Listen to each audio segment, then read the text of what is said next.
British Intelligence and Operations, Special Operations Executive in neutral Sweden, 1939 to 1945. A 32-minute presentation held at the JSCSC Collingwood Room at Shrivenham on the 25th of January 2006.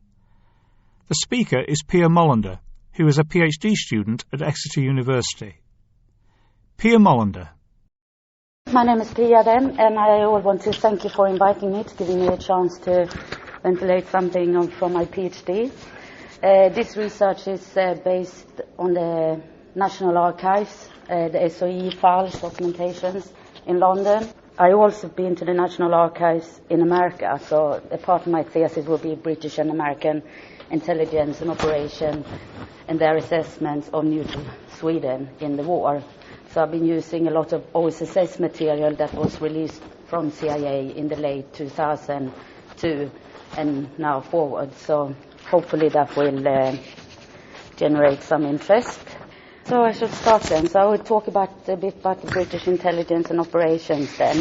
And the ability to assess enemies in times of wars has always been important for most countries. And during the Second World War, the US and Britain not only tried to estimate the strength of their Axis enemies, but also the neutrals' military and economic potential was seen as important. Intelligence assessment of Sweden were carried out by several US and British agencies, but obviously for this paper I just focus on the SOE. So Sweden's status as neutral and state resolved to uphold that status by all available means understandable pose the greatest challenges for the development of SOE work in the country. So Sweden does provide an interesting case studies of the dilemmas and opportunities that characterize SOE's work in neutral states, as well as offering a point of comparison with SOE activity in occupied Europe. But unlike SOE's efforts to sow dissent and disorder in enemy-occupied countries, its agents in Sweden were forbidden from any direct involvement in subversive activities or sabotage on Swedish soil. Ultimately, the diplomatic priorities of sustaining a viable long-term relationship with the Swedish authorities held precedence of any local resident strategy or major destruction of war industry and transit infrastructure. But this paper will nonetheless reveal ambitious plans for intelligence gathering, subversive and covert operation across Scandinavia, within Sweden in particular. So focusing on these constraints, the paper will examine the SOE's role and war aims in Sweden, linking these very different requirements of the Foreign Office. And the paper will also consider the part played by British-Swedish relations. I will take up a little bit about the Swedish intelligence response to British covert operations, focusing on newly available papers from the Swedish security police and the counter-espionage in Sweden. And some attention will also be paid to the British cooperation with the American OSSS and its common mission in Sweden, known as the Westfield Mission. Sweden declared its neutrality at the outbreak of World War II in Europe in September 1939. The avowed goal of the Swedish coalition government was to keep Sweden out of the conflict at all costs, a policy that required the maintenance of friendly relations with all foreign intelligence services. And Sweden was not a major continental power in any sense, but neither was it a strategic backwater country that could ride out the conflict undisturbed. The country possessed several resources that any belligerent would want. Its raw materials, such as iron ore, high-grade steel and ball bearings, which were vital to the German armaments manufacturers and production. Swedish port at the entrance to the Baltic and the southern ports of Gothenburg, Malmö and Helsingborg to the Atlantic were critical to naval supremacy in the region. The same albeit to less extent to the control of Swedish principal overland communications and waterways. And Sweden also offered a geographical position privileged by the opportunity for espionage and intelligence gathering on neutral soil. But here in lay key paradox. Ostensibly, the Swedish government maintained its neutrality throughout the war, but in doing so broke many international accepted rules of neutrality. The massive export of iron ore to Germany, the transit rights conceded to the German forces, and war material that trafficked through Sweden on a daily basis, several times a day, were the most glaring examples of this process at work.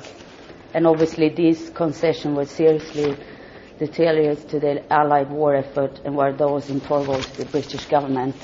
And faced with the imminent possibility that Germany might occupy Sweden in the summer months following the fall of Norway and Denmark in April 1940, the British government authorized the newly founded SOE to operate behind enemy lines in Scandinavia.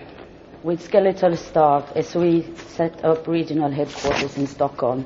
The first SOE personnel in the country were assigned a number of key tasks, foremost among which were to promote sabotage, gather intelligence, and to support the Norwegian and Danish resistance movements. The SOE's initial priorities in Sweden were to prevent or at least to disrupt the export of iron ore to Germany, as well as to disrupt the delivery of supplies to the German forces in Norway and Denmark. And from its inception, SOE, those were more heavily involved in Sweden than has been widely assumed before.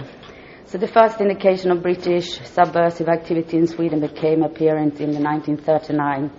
British agents were sent to northern Sweden to map out the country's iron ore fields and principal transport route. And SOE contingency plans for Sweden was governed by following considerations.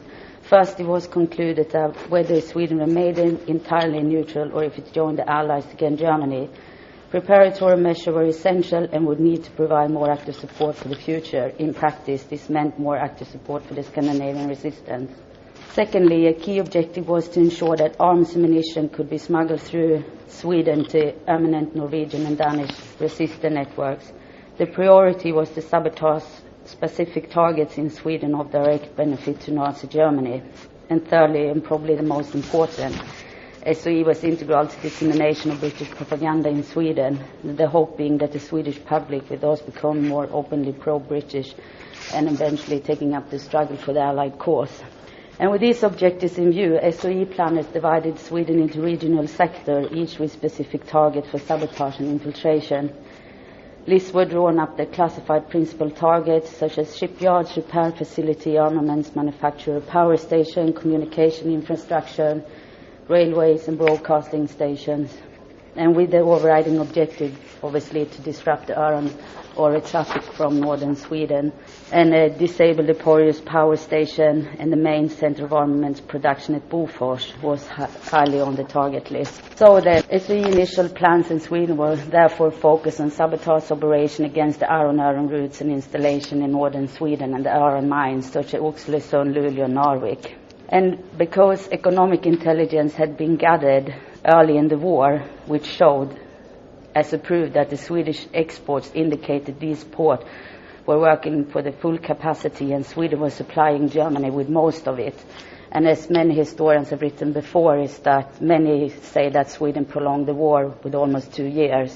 In an article written by Alan Milward, he was saying that Sweden prolonged the war with 2 years for supplying Germany all this iron ore so they could, for the production of high-grade steel and German armaments. And it was for this reason it was decided that SOE should intervene. But there were some problems, particularly in the beginning of the war, because there were some repeated changes to target priorities and political delays in assigning the necessary fund and material support, so little were achieved in the early years. When Germany's occupation of Denmark and Norway in April 1940 changes everything and resulted in a German naval blockade of the Baltic Sea and Skagerrak to the Atlantic that precipitated a dramatic decline in Swedish trade with the West. Britain could no longer import goods as agreed under the Swedish Anglo Trade Agreement of December 1933. And since Britain was in badly need of steel and Swedish ball bearings, a number of covert operations were carried out during the blockade designed to secure these essential supplies to Britain. The most successful of theirs were Operation Rubble in January 1941. And Rubble involved the evasion of the German blockade by 5 Norwegian vessels loaded with war material for Britain. And this operation this ship in question managed to sail out from Gothenburg Harbour and reach Britain successfully. And this operation marked SOE's first major success in Sweden, the supplies in question contributing obviously to the British war effort. And Operation Rubber was followed by similar attempts to ship war material to Britain, codenamed Cabaret Performance in Bridford, with various results, and there were many more similar operations, but obviously I'm just mentioning in a few. But as talking about the diplomatic repercussions of that, the Stockholm government have reacted very negatively to Operation Performance in particular, orchestrating a press campaign that expressed outrage that the British had flaunted the country's neutrality laws by smuggling guns and other material from the Swedish ports. And the incident provoked a diplomatic war between London and Stockholm. And it was made clear from the Stockholm authorities that such flagrant violation of Swedish neutrality would not be tolerated in the future. And it was in this uncomfortable reality on which SOE personnel in Sweden was faced with as they confronted Swedish hostility and the British Foreign Office refusal to jeopardize diplomatic relations with Sweden.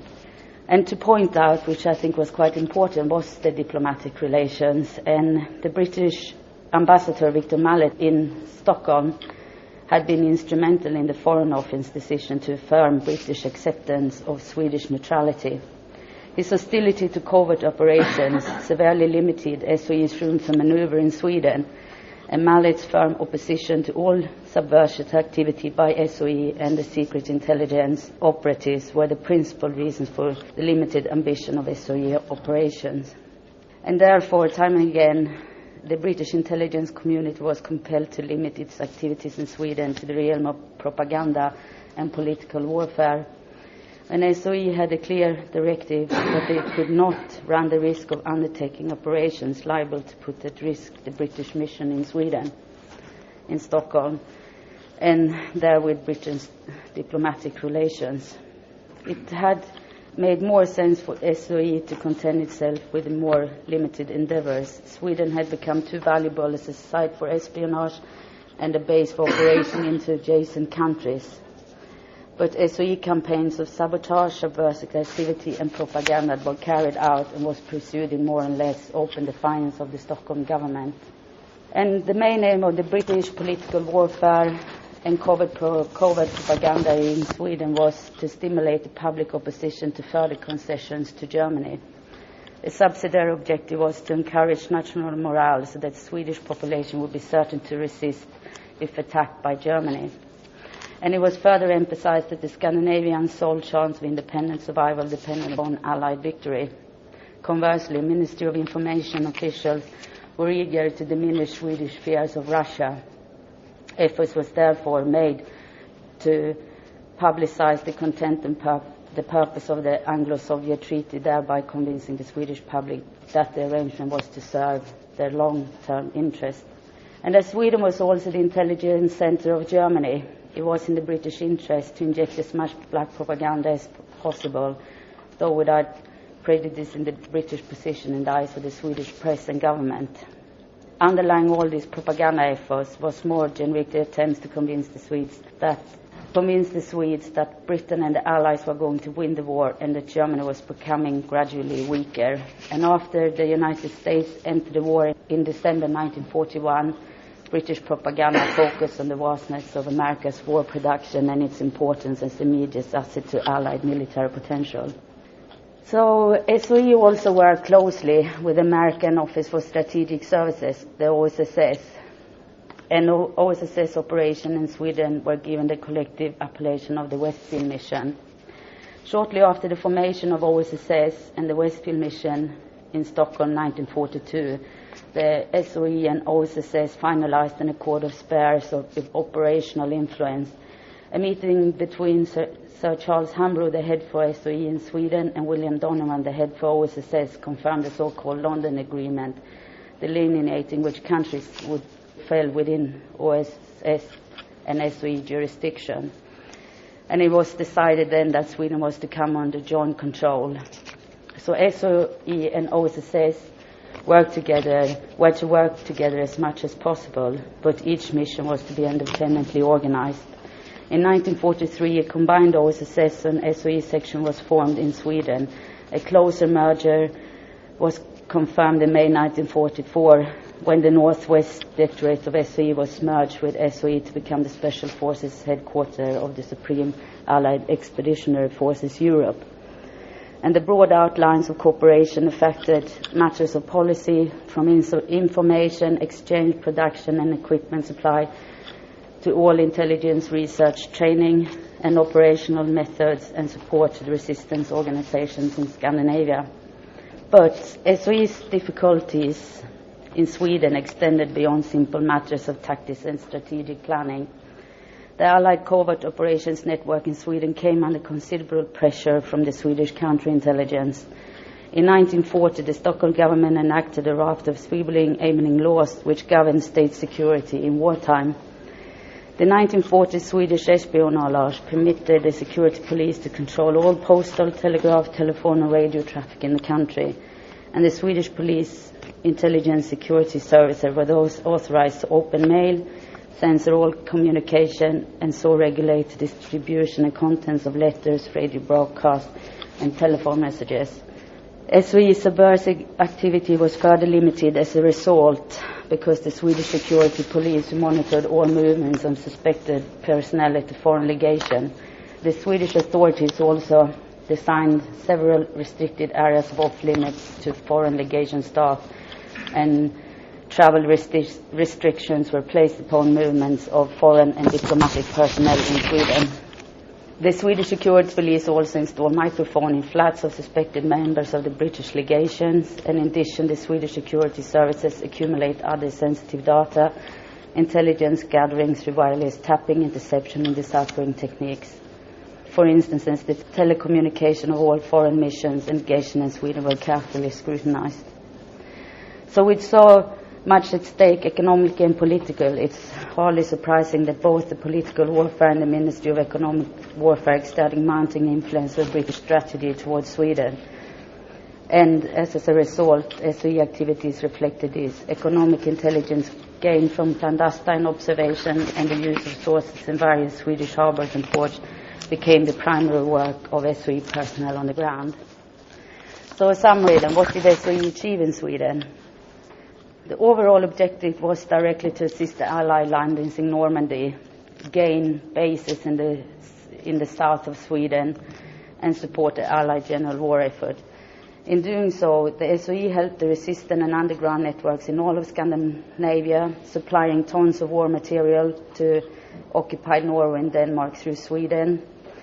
And the resistance networks in return supplied information intelligence on German strategic and military movements in enemy and enemy-occupied Europe. But as I pointed out before, Sweden presented a difficult area for the SOE.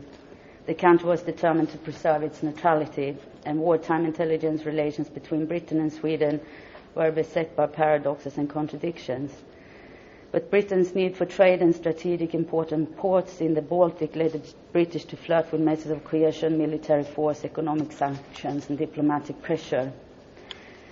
And conflicts over operational priorities and jurisdictional boundaries between SOE and SIS and the Foreign Office flared throughout the war. The Foreign Office officials and intelligence personnel relayed differing assessment of Swedish neutrality and its dealings with Germany in the cabinet.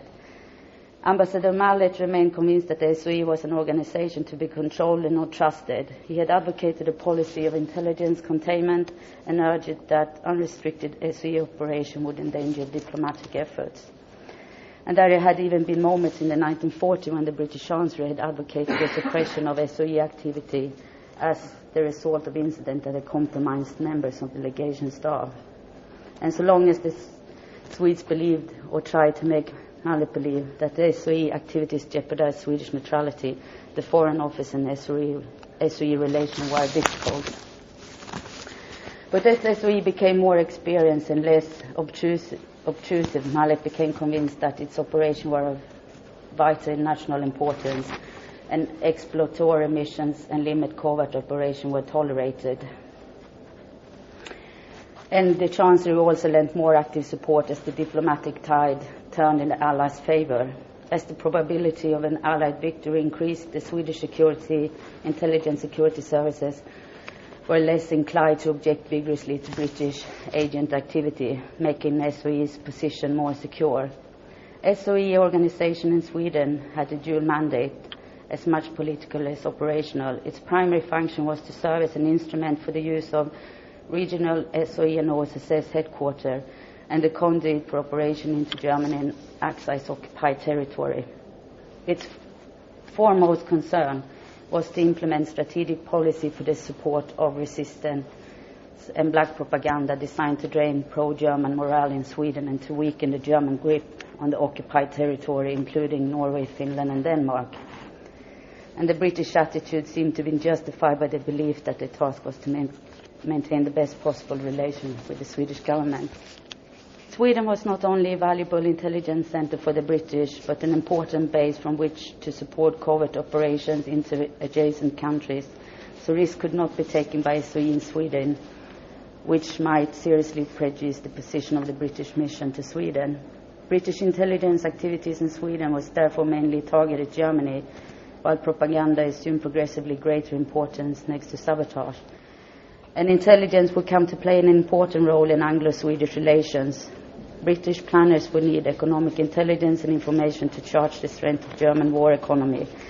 And the procurement of the first consistent flow of accurate and needful information on German transit traffic to and from Norway through Sweden was of real strategic benefit.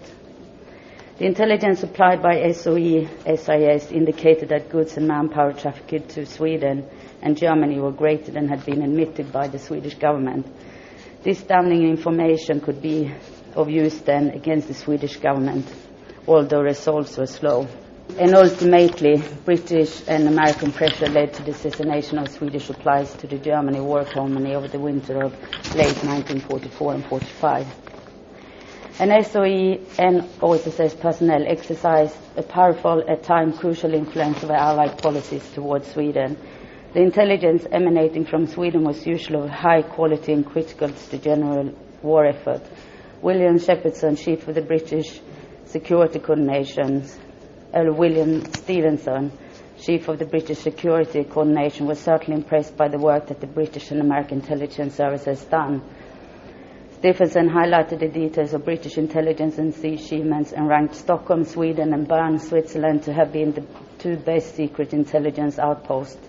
But the Westfield mission was hardly an unqualified success. He suffered from a series of deliberating arrests, and it was only from 1942 that the risk to SOE personnel began to ease thanks to Allied diplomatic pressure, press campaigns and propaganda, and above all the changing course of war. And eventually the British security police became less of an obstacle to security police surveillance was itself a manifestation of the Swedish government's balancing act between the belligerents. Sweden managed to survive the war as a neutral by appeasing the combat powers, while at the same time monitoring and sometimes curtailing Allied and Axis intelligence operations.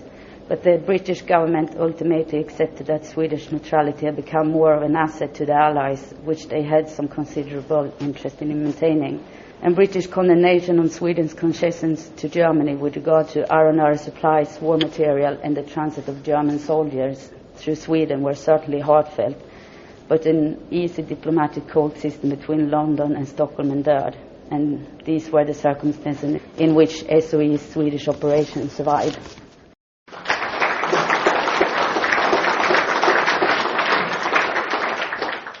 Pia was asked the following 7 questions. Question 1.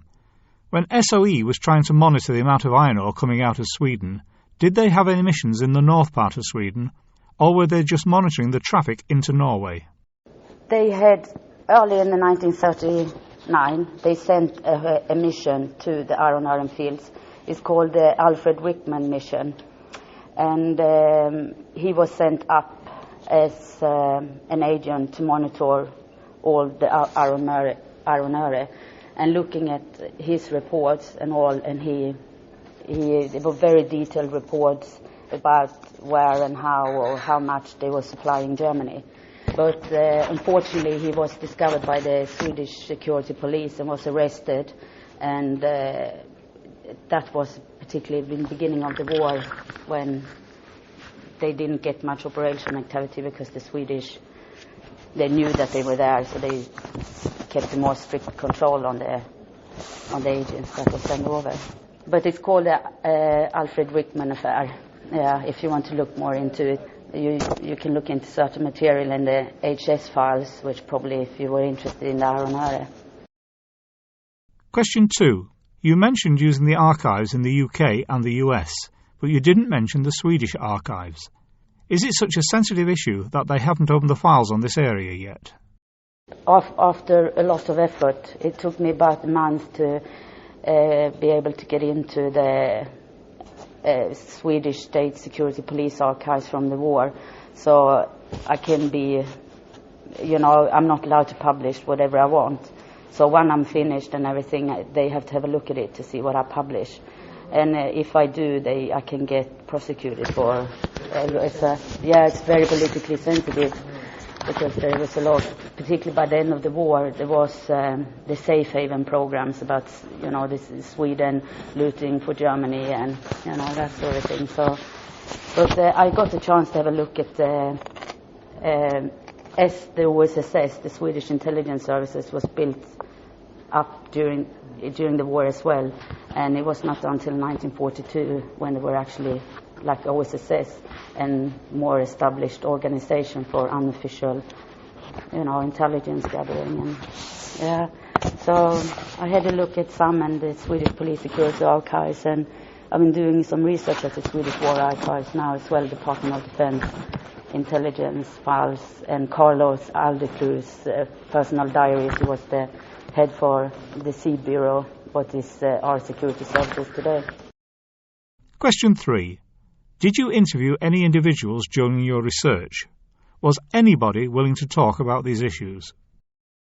No, I must say I haven't put too much of a main focus on that, I must say, because I've more or less relied on the OSS material from the States. That's what generated most of my research from the National Archives. But no, not generally. I mean, in Sweden, I know for sure it's very politically sensitive. So it's difficult to find people who actually work in intelligence. And the intelligence records in Sweden has a 70-year-old ban on them. And that's the difficulty with intelligence history, is that a lot of it is code-named and who said who, and so I have to try to figure it out. And if there was a person doing or running missions, there were, it's difficult to know who it was because they don't mention names. But the OSS seem to have been better at that, because they got lists you can find in their documents about Swedish Nazis and the groups they were involved in. And I think a lot of that has already been covered by Foote and other various British and American literature about veterans through the SOE. Question 4. During your research, did you pay much attention to looking into the parallel German work that was going on in Sweden as well? Yes, to some extent. Not too much focus, because there's so much material from the British and American side. So there is already a lot of secondary literature and official about what Germany tried to do in Sweden. But I looked at some because obviously there was an intelligence activity in Stockholm from the Japanese, all the Axis, Italian legations. Germany was an intelligence center for everybody. So it's, of course, to a certain degree. Question 5. You mentioned that one author suggested that it prolonged the war by 2 years. Do you think that this is actually the case? No, it has been disputed by another, Rolf Karlbom, saying no. As you said, he couldn't rely on those figures and everything. But there have been a few various articles out about that issue already, so it's likely it's been covered quite a bit by the Germans. But as you say, that it has been disputed, yeah. Question 6. What was the Swedish reason for not cutting off supplies of iron ore? Was it because they feared invasion like the Norwegians had suffered? Particularly in the beginning of the war, when Germany occupied Norway and Denmark, there was an acute situation for Sweden. So they appeased Germany as well, and said, obviously they were afraid of an invasion as well. But later in the war, after the Allies the war swung in Allied favor, then I think they did it more for money, because obviously they wanted to trade with Germany as well, and they saw themselves that they had the right to do that because they were neutral and they were allowed to trade with anybody. And seeing it from a Swedish point of view, they peaced both, and they managed to have war trade agreements with both the West and Germany, which is one of their successes, I guess, that they managed to balance both power off one each other, to stay neutral. Question 7. You mentioned that Stockholm became the centre of intelligence. To what degree were British and Allied efforts in Stockholm limited to Sweden? There was Stockholm headquarters, both for the OSSS and SOE, and they became a joint operation, Westfield mission, and they had some joint missions and some separate, so they were running tons of war material to Norway, aiding the resistance. And they had what's called the CPAL bases, and they had various missions up in northern Norway, to Finland, and in southern part of Norway. So there were a few separate missions, but joint, but headquarters were Stockholm because they were neutral, and everybody, and it was much more difficult because you had the Quislings in Norway, so it was much more difficult for establishing headquarters in both Norway and Denmark.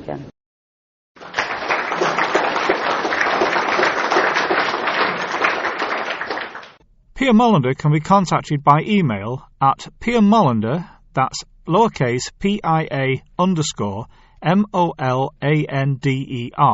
@ yahoo.com.